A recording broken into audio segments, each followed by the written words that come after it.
Assalamualaikum warahmatullahi wabarakatuh.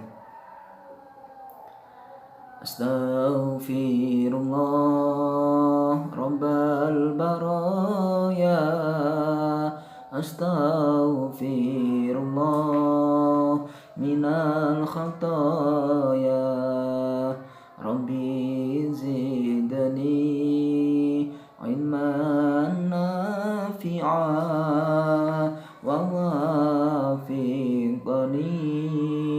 amalan salihah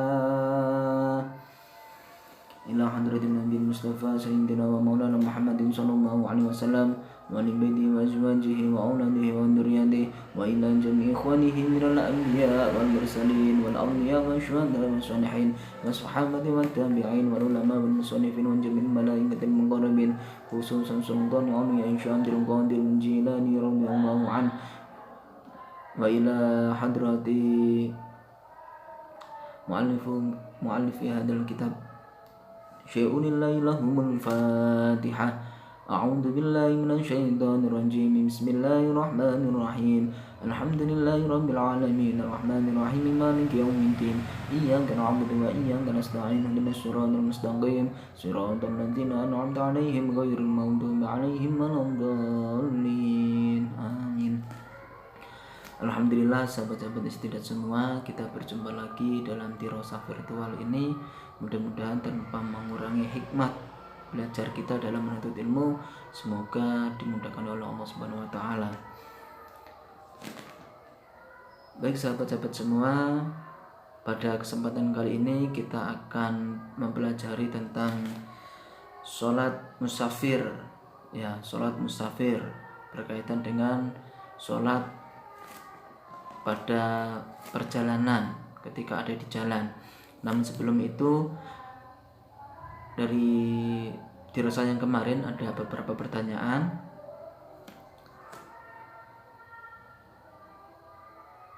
Nah, ini pertanyaan dari sahabat kita, dari Mbak Wahyu Nur Azizah. Bagaimana caranya jamaah jika di suatu tempat ibadah terdapat 2 orang perempuan dan 1 orang laki-laki yang baru balik atau sudah balik tapi tidak hafal bacaan sholat. Siapakah yang menjadi imam? Dari pertanyaan ini perlu kita berhati-hati ketika kita memilih imam. Ketika memang dalam dalam satu tata caranya adalah laki-laki harus menjadi imamnya yang perempuan. Itu dalam keterangan yang lain harus seperti itu. Akan tetapi perlu kita perhatikan, perlu kita cermati, kita juga harus bisa memilih imam. Apakah yang jadi imam itu bisa untuk menjadi imam kita ketika sholat? Dalam hal ini ada permasalahan kali ini, ada 2 orang perempuan dan 1 orang laki-laki yang baru balik atau sudah balik tapi belum bisa atau belum hafal bacaan sholatnya. Nah, kita harus bisa memilih dan memilah untuk menjadi imam. Yang pertama, memang imam itu harus laki-laki. Tapi dalam hal ini kita harus berhati-hati. Ketika 1 orang laki-laki itu sudah balik dan sempurna sholatnya, bahasanya bacaannya sudah betul, rukunya sudah betul, syaratnya sudah memenuhi, itu boleh kita jadikan sebagai imam. Akan tetapi beda dengan permasalahan yang kedua, sudah balik tapi tidak hafal bacaan sholatnya, Fatihahnya tidak hafal, mungkin hafal tapi nggak benar, kebalik-balik itu seperti itu. Tahiyatnya tidak pas, tidak hafal, begitu ya. Nah, kalau ada permasalahan seperti ini, kita perlu berhati-hati. Jadi kehati-hatian di sini adalah 2 orang perempuan ini bisa berjamaah sendiri. Jadi yang berjamaah hanya 2 orang perempuan ini, dan yang laki-laki yang sudah balik tapi tidak hafal bacaan sholat bisa melaksanakan sholat sendiri. Itu untuk kehati-hatian. Jadi agar ya kita memang harus dituntut untuk memilih imam yang baik dan benar. Untuk kehati-hatiannya seperti itu. Jadi ada jamaah perempuan itu sholat sendiri berjamaah, dan yang laki-laki yang sudah balik tapi tidak hafal bacaan sholatnya ini bisa sholat sendiri gitu guys. Mungkin kalau ada yang kurang pas bisa panjenengan juga bisa menjawabnya di kolom komentar. Ini di link yang kemarin, minggu kemarin. Pertanyaan kedua, apakah boleh setelah wudhu wajah kita dilap dengan kain? Nah, boleh atau tidak? Perlu kita ketahui secara garis besarnya adalah mengelap air yang ada di wajah kita dengan kain itu tidak menjadi batalnya wudhu. Sekali lagi, mengelap air setelah kita wudhu terus airnya kita lap itu tidak menjadi hal yang membatalkan wudhu. Jadi di sini diperbolehkan untuk mengelap air. Cuma kalau orang tua dulu setelah wudhu jangan dilap airnya. Karena apa? Bahasanya itu nanti akan menjadi saksi. Ya, akan menjadi saksi nanti ketika kita di akhirat. Itu kata orang tua terdahulu. Jadi pada dasarnya secara garis besar lebih baik ya tidak dilap, itu lebih baik. Cuma kalau dilap ya diperbolehkan karena itu tidak menjadi hal yang membatalkan wudhu. Untuk pertanyaan yang berikutnya adalah apakah boleh kita berwudhu masih ada coretan tinta pulpen atau spidol? Apa itu sah wudhu tanpa dibersihkan? Nah, di sini perlu kehati-hatian. Tinta pulpen atau spidol itu bisa tembus enggak pada kulit kita ketika kena air. Apabila itu tembus, air itu menembus kepada kulit kita, spidol atau pulpen itu tidak dipermasalahkan, wudhu kita sah. Akan tetapi kalau tidak tembus itu bisa menyebabkan wudhu kita tidak sah. Jadi harus dibersihkan terlebih dahulu. Pulpen atau coretan spidol itu harus dibersihkan terlebih dahulu. Itu kalau tintanya tidak menembus pada kulit. Tapi kalau menembus pada kulit tetap sah untuk kita. Itu untuk kehati-hatian kita. Tetap dibersihkan semaksimal mungkin. Terutama cat itu, kalau cat karena cat, terutama cat itu ada yang tidak bisa menembus pada kulit. Jadi itu harus kita bersihkan terlebih dahulu. Bagaimana cara kita membersihkan? Dibersihkan semaksimal mungkin dengan cara A, B, C, atau D. Ya, jadi tidak hanya dibersihkan satu kali. Bisa dengan cara satu digosok-gosok, gitu kan. Kalau tidak hilang, coba dikasih air. Kalau tidak hilang, coba dikasih apalah supaya bisa hilang seperti itu. Dikasih thinner atau apa biar hilang. Itu caranya. Akan tetapi kok sudah dibersihkan semaksimal mungkin dan tidak bisa hilang, kita tetap wudhu dan kita meyakini bahwa wudhu kita itu sah. Seperti itu, karena kita sudah berusaha semaksimal mungkin. Daripada nanti sampai dikerok gitu kan, jangan sampai dikerok terus melukai kulit kita. Itu ya. Itu untuk pertanyaan dari minggu kemarin. Untuk pelajaran malam hari ini kita akan memulainya, yaitu pada bab sholat musafir.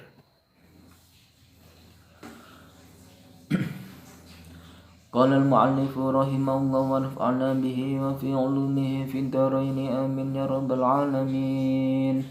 Bismillahirrahmanirrahim. Faslun sholatul musafiri. Utawi iki iku bab nerangake sholate wong kang musafir, wong kang bepergian. Dalam bab ini ada beberapa pertanyaan berkaitan dengan cara orang sholat dalam bepergian, yang melakukan bepergian. Kaifa yusallil musafiru? Soal yang pertama, kaifa hale kepriye yusolli sholat sapa al musafiru wong kang lelungan? Bagaimana caranya sholat orang yang bepergian? Ya juzu wenang, ya juzu boleh lil musafiri kedue wong kang lelungan. Apa qasru sholati duhri, apa ngringkes salat duhur, wal asri lan asar, wal isai lan isa, rakaataini kelawan 2 rakaat, waya juzu lan wenang lahu kedue musafir wenang-wenang ayajma'a yento jamak yento ngumpulake sapa musafir. Apa yang dikumpulkan, apa yang dijamak? Ad-duhra ing salat duhur, mal asri kelawan sertane salat asar, wal maghribi lan salat maghrib, wal maghribi lan ngumpulake ing salat maghrib, mal isai sertane salat isya, fi waktin wahidin ing dalem waktu kang siji, takdiman kelawan jamak takdim, au takhiron kelawan utawa jamak takhir. Jadi di sini diterangkan bagaimana caranya sholat orang yang dalam bepergian. Ada 2 cara untuk orang yang bepergian dalam melaksanakan sholat. Yang pertama adalah meringkas sholat, yaitu mengqashar istilahnya. Sholat apa saja yang boleh dikosor? Sholat yang 4 rakaatnya, yaitu ada sholat duhur, sholat asar,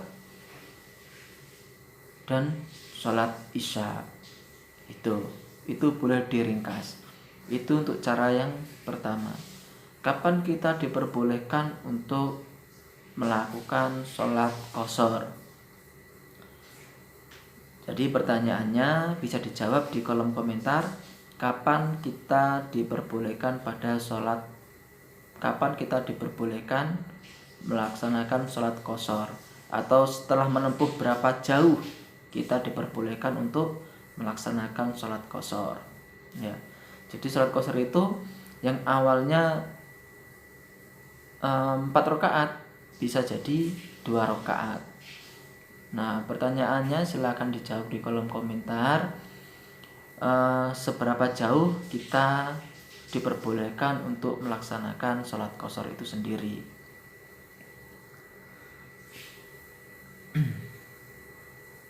Niatnya bagaimana sholat qashar itu? Ya, contohnya usolli fardhu duhri qasron lillahi ta'ala. Ya, usolli fardhu duhri qasron lillahi ta'ala. Itu salah satu contoh niat sholat qashar. Nah, cara yang kedua untuk orang yang bepergian, yaitu boleh meringkas sholatnya. Meringkas sholatnya di sini adalah meletakkan sholat isya di sholat maghrib pada sholat maghrib dalam satu waktu, atau meletakkan sholat maghrib pada sholat isya. Itu. Jadi yang boleh dijamak adalah waktunya sholat maghrib ke sholat isya, atau sebaliknya sholat isya ke sholat maghrib, dan sholat asar ke sholat duhur, atau sebaliknya sholat duhur ke sholat asar. Niatnya usolli fardhu duhri majmu'an, ya, majmu'an bil asri lillahi ta'ala. Itu untuk niat sholat jamaah, salah satu contohnya. Nah, sekarang pertanyaannya, sejauh mana kita diperbolehkan untuk melaksanakan sholat jamaah, atau kapan kita diperbolehkan melaksanakan sholat jamaah, baik takdim maupun takhir.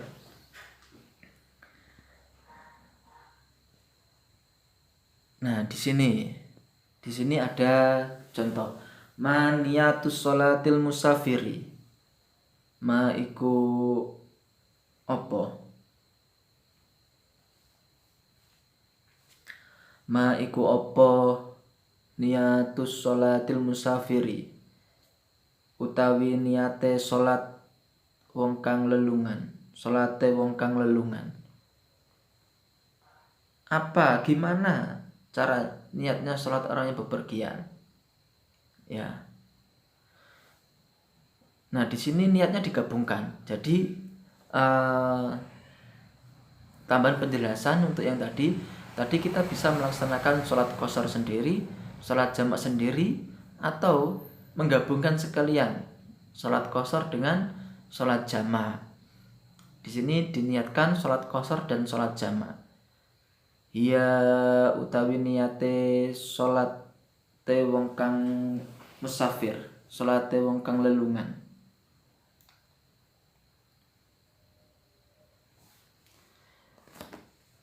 Iku usolli fardhu dhuhri rakaataini jam'a taqdimin qasran lillahi ta'ala, atau usolli fardhu dhuhri rakaataini jam'a taqdimin jam'a takhirin qasran lillahi ta'ala. Itu untuk niatnya sholat jamak qashar. Jadi kita boleh melaksanakan dua-duanya dalam waktu yang bersamaan. Jadi jamak sekaligus qashar atau qashar sekaligus dijamak. Itu untuk melaksanakan sholat jamak ini waktunya harus berurutan atau cepat. Jadi ketika sudah melaksanakan sholat duhur, langsung berdiri lagi melanjutkan sholat asarnya, begitu. Dan lebih baik untuk melaksanakannya ketika melaksanakan sholat jamak takhir, hendaknya mendahulukan sholat duhur terlebih dahulu, baru dilanjutkan dengan sholat asar. Itu berkaitan dengan dirosah pada kali ini. Mudah-mudahan bisa diambil hikmah dan manfaatnya. Untuk pertanyaan dan jawaban bisa disampaikan di kolom komentar. Akhiru kalam, wallahu a'lam bishawab, wallahul muwaffiq ila aqwamit thoriq. Assalamualaikum warahmatullahi wabarakatuh.